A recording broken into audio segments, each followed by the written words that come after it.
This edition of MacVoices is supported by you, our viewers and listeners, through our Patreon and PayPal sponsorship options. To learn more, visit macvoices.com/support. Welcome to MacVoices Live on Facebook. This is the talk of the Apple community, and I'm Chuck Joyner. Folks, we do this every Tuesday night, 8 p.m. Eastern.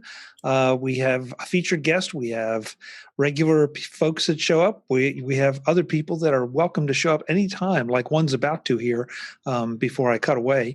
The Zoom room information is in the chat. I'll post it periodically there. The chat on Facebook, you're more than welcome to join us live and be part of the show. Or you can just hang out in the chat there and harass us like some people do.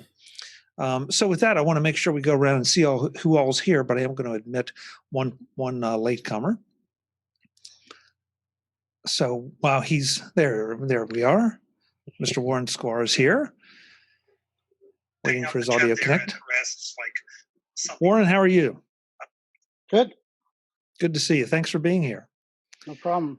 No problem. Okay, so I'm going to reverse my screen then, since Warren's here. And, well, no, actually, I'll introduce our featured guest first because he's up in the top corner, and he's the reason we're all really here.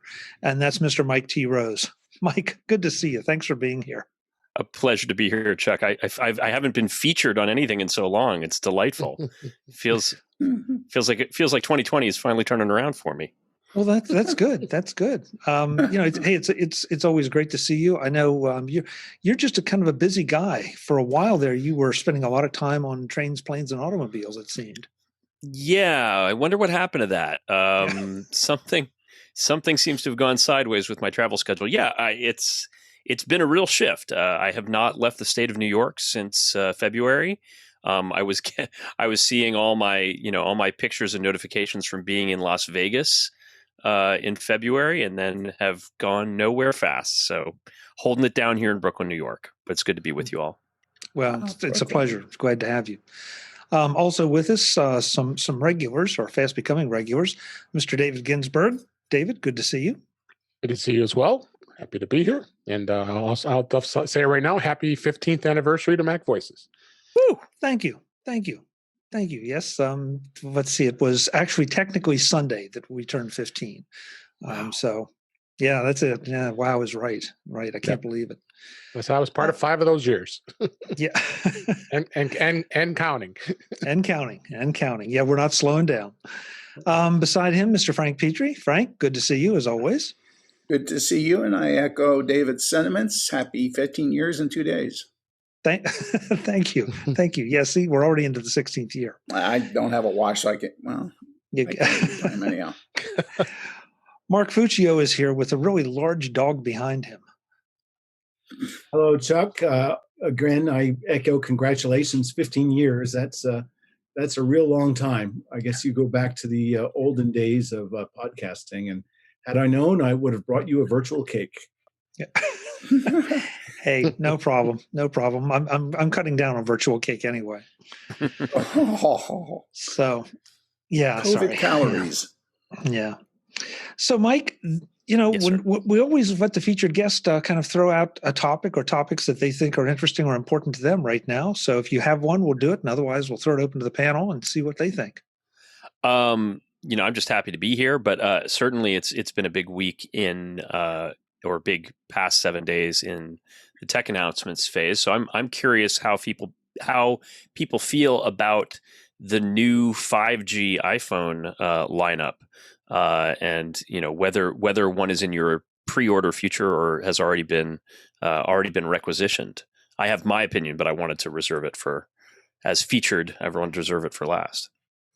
All right. Well, gentlemen, I'll call on you one at a time, just to make it easy. Go ahead. David, go. Yeah. I was thoroughly impressed with the announcements.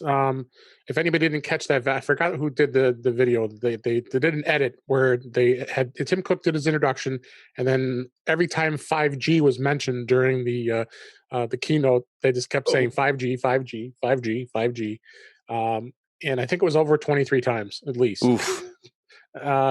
And I'm not too terribly excited about 5G. I think it's still too new to really get too excited about. I mean, obviously, I'm going to definitely be interesting to see how it goes. I'm going to go with the 11 Pro Max. So I'm not like all the others have just pre-ordered last week. I'm waiting until November 6th to be able to order my iPhone. But I think the 5G is, I've watched other tech pundits, including Joanna Stern. She did that thing she did when she was in her RV and tested the 5G with the all that, and then just today she did the one standing in MetLife Stadium, which I found to be Mike's biting his tongue because he's a New Yorker. So that was an interesting thing she did too. But pretty interesting. She was able to talk them into allowing her to sit out on the field and be able to do that. But the speeds are going to be great in the stadiums and places like that who have the 5G towers in there, but it's still too new, honestly. I mean, I'm in Chicago, and I know Chicago's got a lot of spots out here as well, but I'm going to have to be standing right out in front of it for it to be able to take advantage of a lot of that speed. So it's there. I think it's a technology that'll be coming up and coming, but I'm happy. I've been happy with I'm on T-Mobile, and I think from what I've had so far with the 11 Pro Max, I think it's been fine. So that's definitely something to look forward to, see how it goes in the next few years. I'm predicting, but that's my opinions on that. Frank, how about you? Have you ordered one? No, I don't have the money for that. I do recall them mentioning that during the Verizon keynote this week.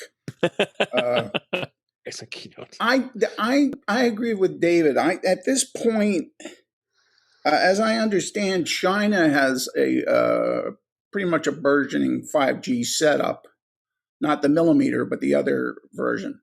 I can see in the states the niche thing of using it in a stadium and stuff. Otherwise, I don't see the purpose of it for mobile work.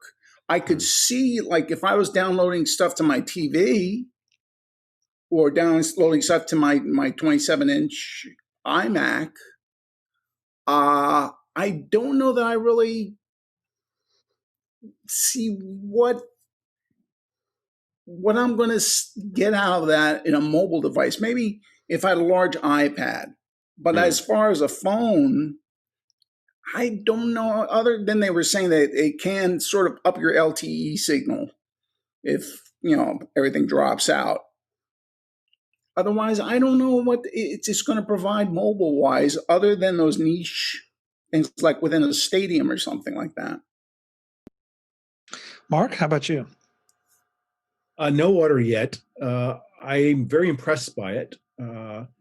I would lean towards the iPhone Pro Max, for all the photography features. That's probably the thing that would get me to. That is the thing that has me interested in buying it, because I agree with Frank and maybe also David's skepticism that it's going to take a while for the 5G build out to be broadly based so that most people will see benefit from it. But they continue to advance the photographic and video features, and that's stunning. So probably once we can get a vaccine for COVID and start to resume plane travel and other things again, I'll pull the trigger and buy one. Maybe even sooner. But I think, as typical Apple, they've just continued to work away and improve and improve and improve. Warren, anything in your pre-order basket? Yeah, same as Dave. I'm getting the Max. Waiting on that. So with Giants Stadium, I'm a Giants fan, and I saw the video, and I'm happy that they did something making use of the place this year. Oh, that's good. That's good. So the thing is, I have 5 teams. Yeah, right. We're in Shaycon could use it. So there's I've been to Giants Stadium. We have season tickets, so I've been to the Meadowlands, and I would say about 3 or 4 years ago they outfitted it with Wi-Fi throughout the stadium, and it was fast. It's really fast. And I have T-Mobile, and this is going to be Verizon, and I'm going to get the new phone, so I'm not going to be able to use the faster network. And I'm wondering if they're going to hinder the Wi-Fi. I don't know. It's the whole thing. Do I have to switch to Verizon? Yeah, whatever. But yeah, I'm excited for it. The 5G, I'll just be happy if it's get a better signal. even if it's just LTE speeds. I mean, there's just maybe it will fix dead spots. Maybe there's a 5G tower where I don't have service. So things like that might, be a good thing. I think their Verizon thing is because of the NFL and their contract between Verizon and the NFL. Well, Verizon's putting them all in. I Yeah. know they had and Verizon doing that, but I think Joanna Stern mentioned it in her video today that AT&T and T-Mobile are going to be following suit with installations too. So right. Well, I'm going to join the bandwagon here for the 12 Pro Plus as soon as pre-orders come out. The I'm 5G shocked. thing. Well, I have to tell you, that was the only thing I was just a little disappointed because in the 11, I didn't have to make the choice between size. The feature set was exactly the same. The only difference was the size, and of course, maybe, and obviously a little larger battery. So now, if I want the best camera I can possibly get, I've got to go with the bigger size. It's not exactly a tragedy by any means, but I think I would have stayed with my regular size if it wasn't for that. But from what I've read about the camera, if I understand it correctly, I think the larger size is required just because, of needing to make the camera better. More That is pixels. So, Pixels. yeah. So, sorry. No, I was just going to say the month wait for it is what's, that's the hardest part. It's killing us. It's killing me. I mean, Me too. I could care less about the camera, but, I just want the bigger size. But yeah, it's a killer month. Yeah. Just wait for it. Have an event in February with a bigger one. Hey, Warren, I know people have done this before. You could buy an iPhone now, and then in a month you could get the iPhone Pro Max. So there's nothing stopping you. Well, I've been down that road. I will never do that again. Chuck knows very well what I did. Yeah. Somebody on this panel actually, Mark, had that experience. Shocking. Michael, Mike, how about you though? You've heard all of us ramble. What are your thoughts? It's interesting because I for years I've been so far behind the curve that it was essentially moot. I was never buying the newest iPhone.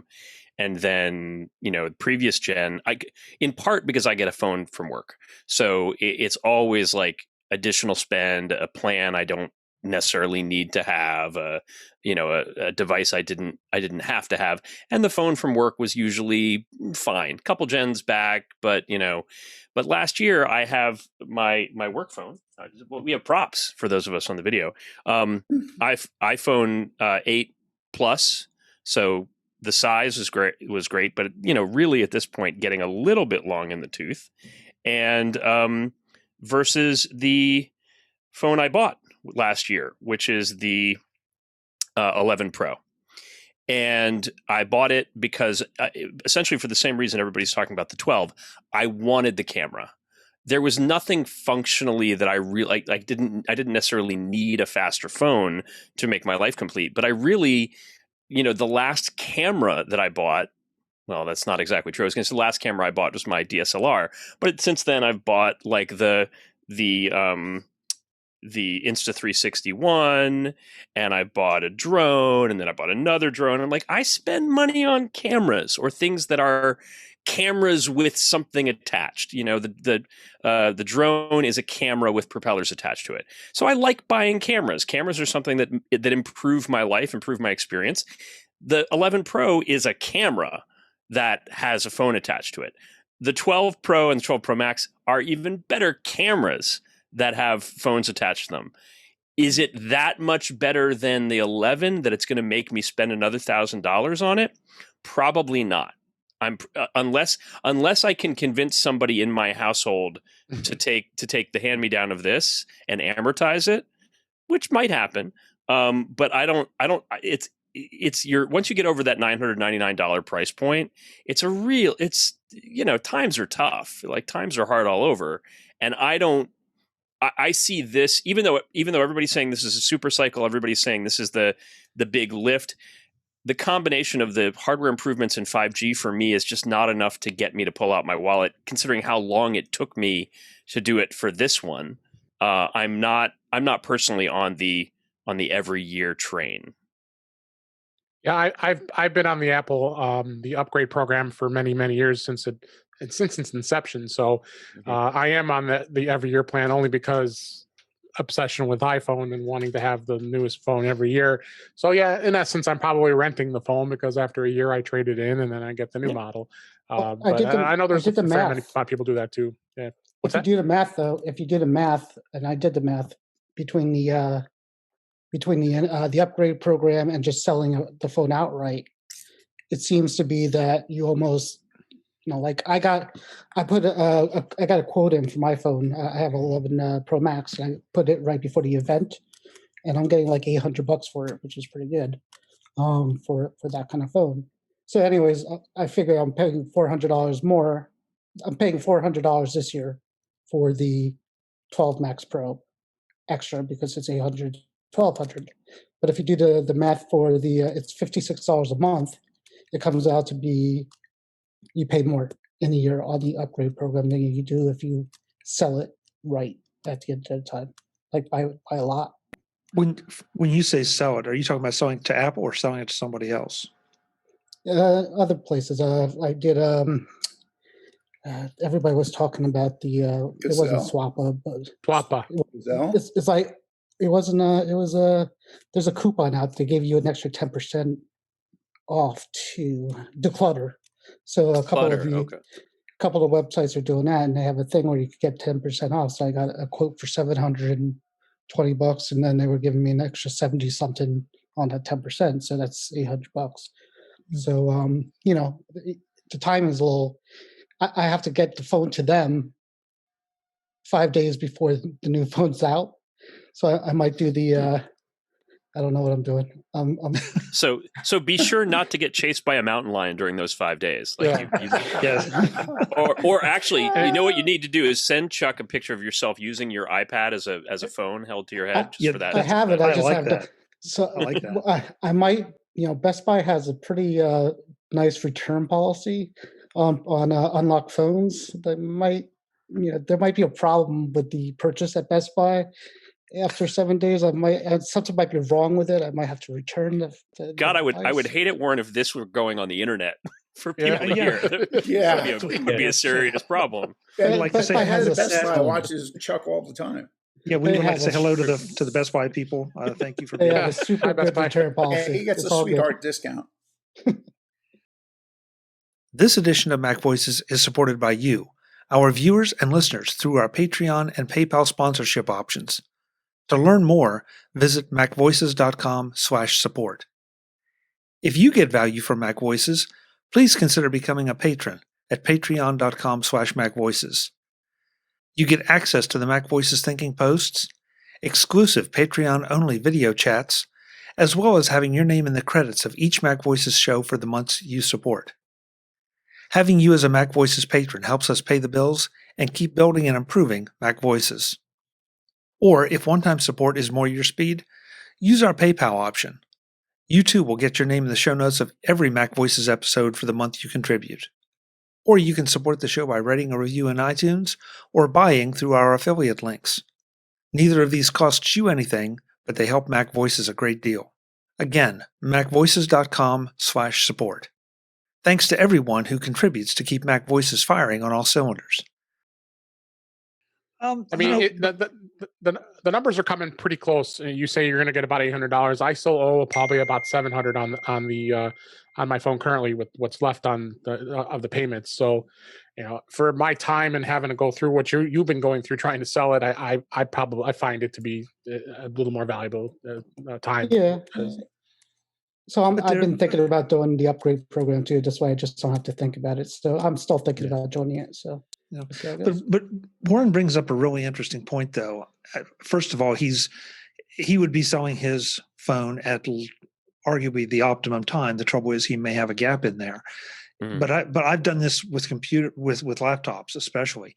I kind of make a decision. I'm either going to run this laptop into the ground, or as soon as the new one lands on my desk and I know that everything works, I sell my old one, because that's the way you're going to maximize the value. Because it does seem like every week, as at least in theory, more people decide to sell that old machine, the price drops.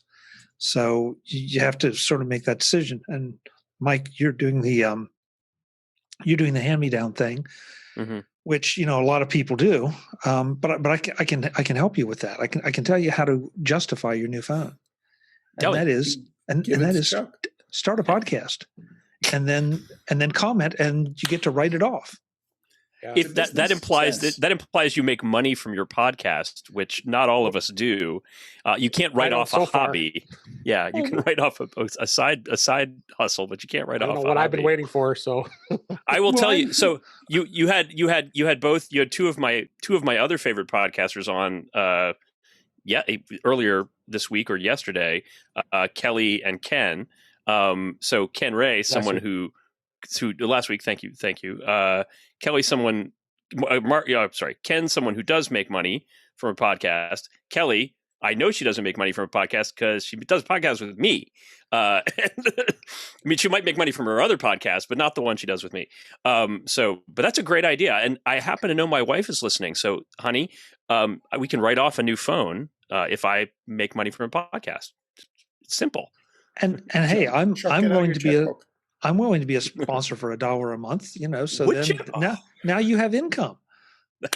Wow. A dozen whole American dollars. Well, that'll let you write it off. It's a slice of pepperoni. 20 or 30 years, you'll be just where you want to be. That sounds I don't know what I've been waiting for. Brittany Smith has joined us. Hi. Brittany, welcome. Hi, Brittany. I was just going to say Patreon is not going to accept the dollar a month plan. I'm afraid that's not going to get us anywhere. But I appreciate the offer. Well, okay, sorry, I could take it up to $1.25. Maybe I can put that in the budget. Brittany, we're talking financing on the Apple Card. Just saying. Yeah, there you go. That's true. 3%. Yeah, Brittany, we're talking about who's ordering or pre-ordering iPhones. Where do you stand on this? My iPhone Mini cannot come soon enough. Oh, you're a Mini person. You're gonna pre-order it soon. Oh, mm-hmm.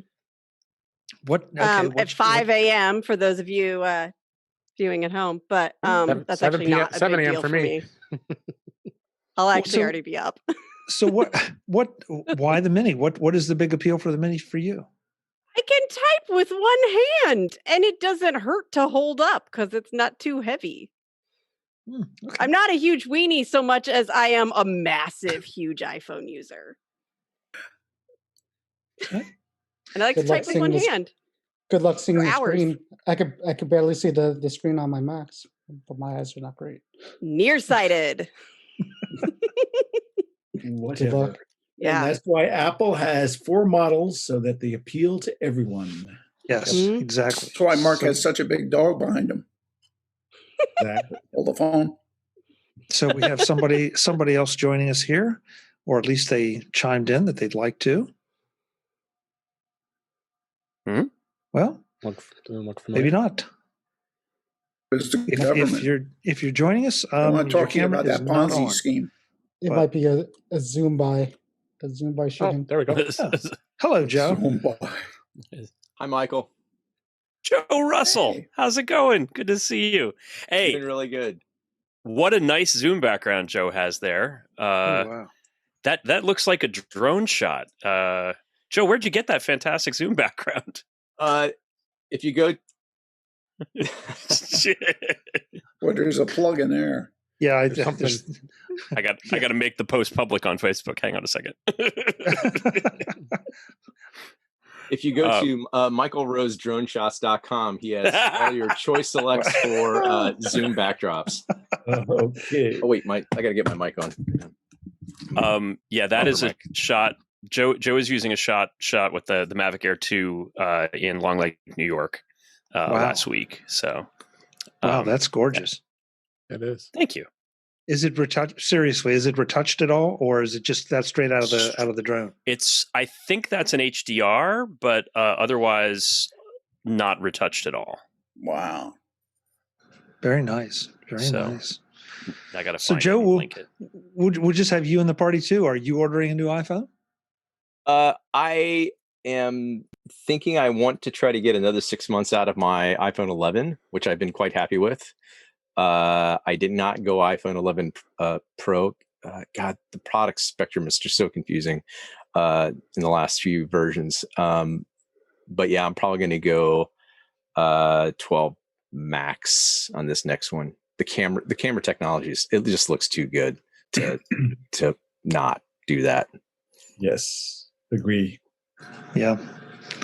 Yeah, that seems to be the biggest draw. The calculations per second, all those trillions of calculations are kind of exciting, but we'll see how it all works out.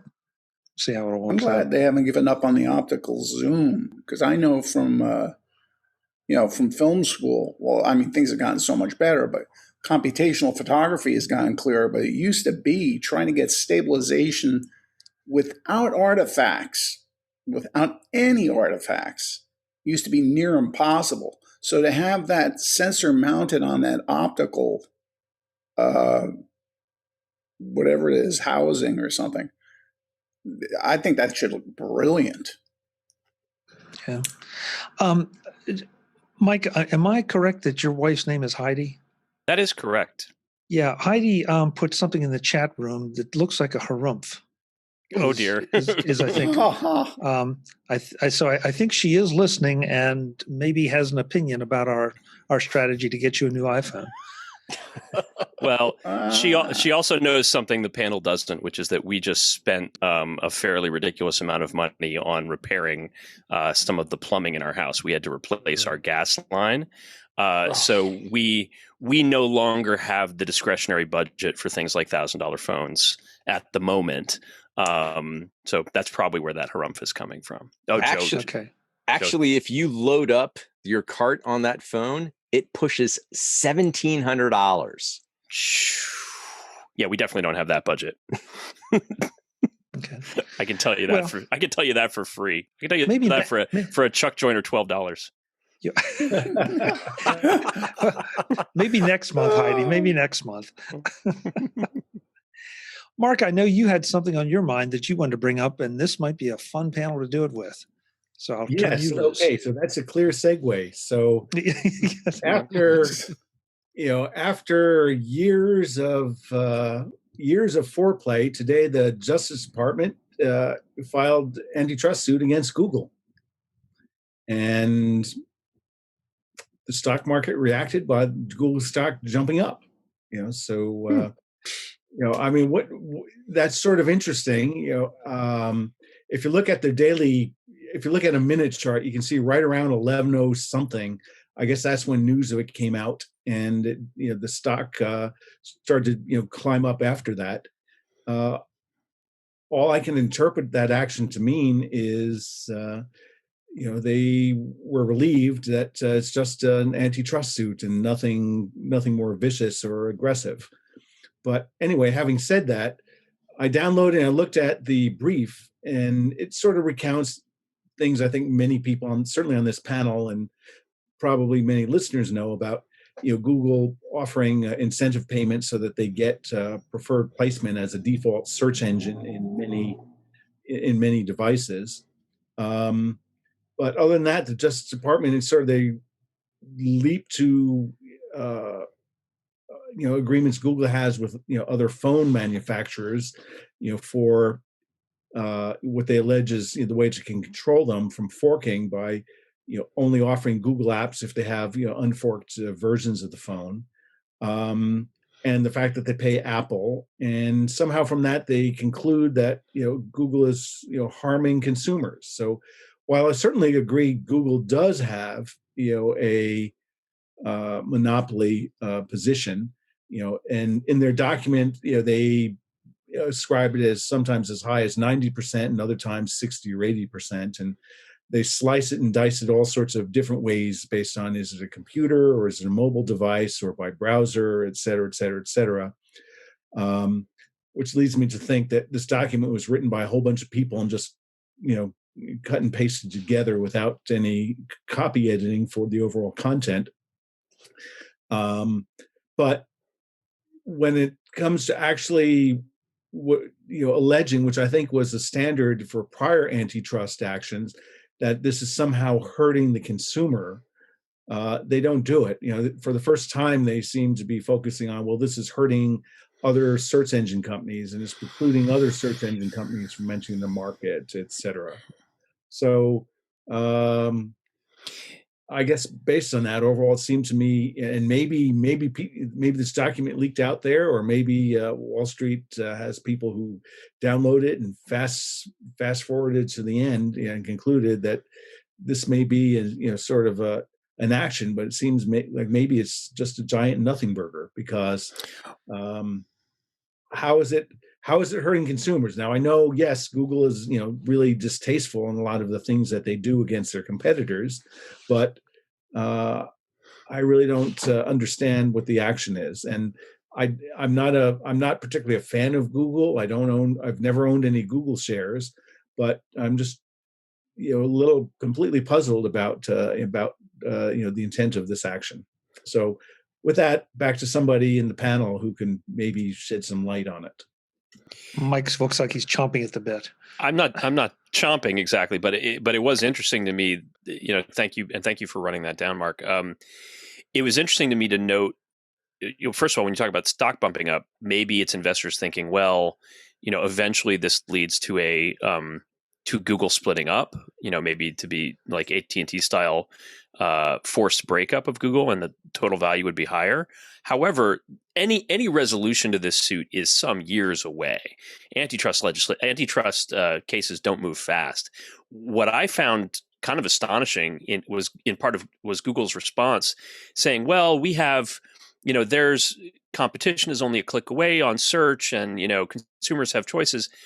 I consider myself a sophisticated iOS user. Not only did I not know that it was possible to change the search engine for iOS, Safari, and Siri, I couldn't find it. If you when you go into settings, it's not readily apparent where you go to change the device-wide search settings. You actually have to go into the Safari preferences. So I had to, ironically, Google it in order to make that change. And when you couple that, that Google has that default position within iOS as the web search engine. Google apparently pays Apple somewhere between $8 and $12 billion a year, which represents a material fraction of Apple's revenue or profit. And it is pure profit. That doesn't cost Apple anything to provision this. It's just a switch. So by flipping that bit, Apple makes $10 billion a year. That's ridiculous, but that's what it is. And that Google sees this as essential real estate. Apple sees it as incredibly valuable because it's just free revenue coming in. And it's not impossible to imagine a world where iOS users are given a Microsoft Windows style search engine prompt when they configure their device saying, would you like DuckDuckGo? Would you like Yahoo? Would you like Bing? Or would you like Google? And the reason it's not impossible to imagine it is that's what's happening in Europe on Android now as a result of European antitrust action against Google. Consumers do have a choice of browsers and search engines up front on their Android phones. So like the merits are hard to suss out, but obviously it's hard to argue that Google has a de facto monopoly on the search experience on iOS and Android, even if it's not, a technical monopoly. They've got a lot of it, and it's hard to get away. Right. And to follow up on that, if Microsoft really wanted more market share for Bing, if it thought it was in their interest, they could bid 12 or 14 or $15 billion and, secure the spot away from Google. So, and I guess, they in there, they point out that Google has about 88% market share. Microsoft Bing is 7%. DuckDuckGo is around 2%, and I guess everybody else is, just too small to mention. Yeah. So one thing that I'm taking away from this, if Google is willing to pay that much money for that real estate, think how much money they're making off of it. Exactly. I mean, that becomes kind of staggering, and I don't like the idea that Congress is trying to or DOJ is trying to step in here and tell Apple what they can or can't do. I like the fact that Apple has given us a choice so that we can say, okay, I want to use Google, I want to use Bing, I want to use DuckDuckGo, I want to use whatever. But the idea that, I mean, that's just one more thing that in the name of non-monopolies that takes away a little bit, I think, from the experience that Apple is trying to craft or that Android is trying to craft. I fire up I get a new phone. I turn it on, I sign in, and I search. Yep. I don't have to make a choice. Featured guest Mike Rose and the whole panel will be back in the next edition of MacVoices to continue our discussion of the DOJ's action against Google, what it might mean for Apple. We talk search engine politics a little bit, and we have one of the great bloopers of 2020 that you have to see. That's next time on MacVoices. I hope you'll join us. Until then, and as always, thanks for watching. Visit MacVoices.com for show notes and to connect with Chuck on social media. Get involved in our Facebook group or like our Facebook page, and get more out of your Apple tech with MacVoices Magazine, free on Flipboard and on the web. And if you find value in it all, consider supporting us through either our Patreon campaign at patreon.com/MacVoices or by making a one-time donation via the PayPal link on our front page and in the show notes of each episode. You will join these fine people who help bring you MacVoices.